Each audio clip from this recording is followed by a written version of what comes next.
Alright, hello everyone, I'm Gabriel Hernandez and I'll be presenting should college athletes be paid. Alright, so the controversy. College athletes are bringing in millions of dollars into the school every year and they're not being paid for it aside from scholarships.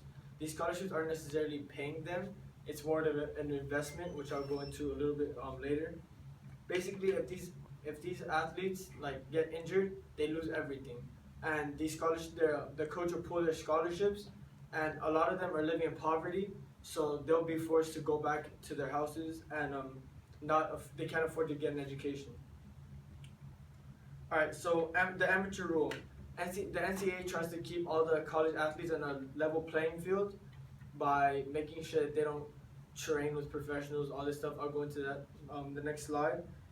Basically, the NCAA wants education to be a top priority, so they don't want you focusing too much on the next level and all these perks that professionals get, and they want you to just focus on your education and make sure that you focus on the school.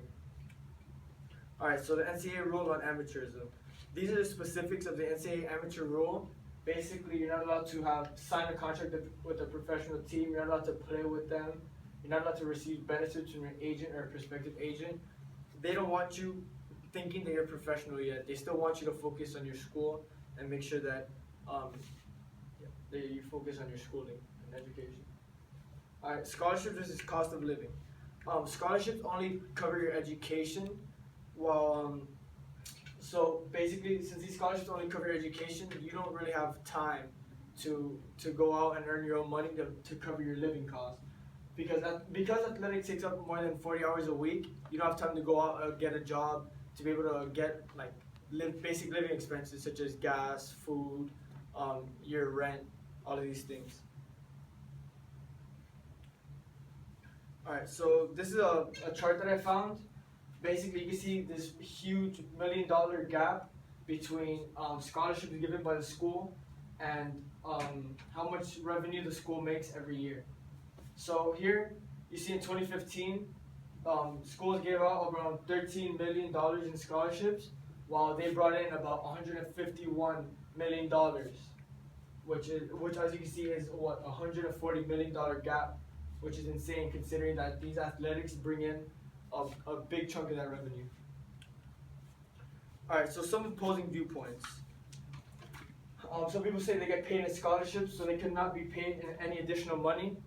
Although scholarships are they pay for their education, these scholarships are more of an investment.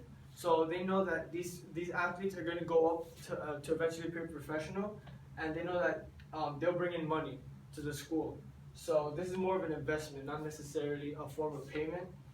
Getting paid will make them professional players, which breaks the amateurism rule, and the college student athletes will misuse the money they receive. We're not saying that we should give athletes millions of dollars every year to play. We're just saying that they should be paid enough to at least cover the cost of living.